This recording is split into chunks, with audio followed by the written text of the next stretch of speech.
My first job out of college was a total disaster. It was door-to-door sales, and I was absolutely terrible at it.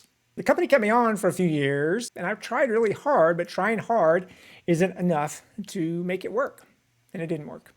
By the time it was over, I'd wasted 3 years, and the company had wasted well over 6 figures training me and keeping me on. And then I got a new job. And before they hired me, they did what the first company hadn't done. They gave me a skills test.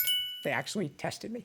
And not just a simple personality test, but instead they gave me a real skills assessment that looked at how I could sell, what my strengths are, and that test pointed me to a type of sales that was a much better fit for my personality. It just felt natural, and I did pretty well at it because the work was right in my wheelhouse. The company got what they paid for, and I felt like I was actually building something and not just surviving day to day. They hired me based on what I could do, not just a resume and how well I had done in an interview. So the company that hired me was actually in the pre-employment testing industry. Then I learned how these assessments are built, how the companies use them, and how that most smaller companies that need them are kind of shut out. They don't have access to these tools.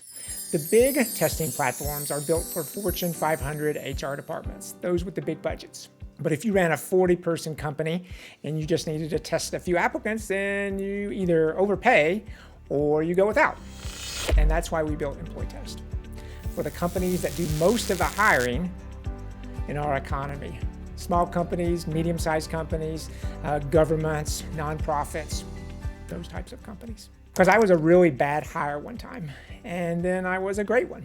And the only real difference was the test that I was given. EmployTest exists so that your hiring decisions start with that same advantage.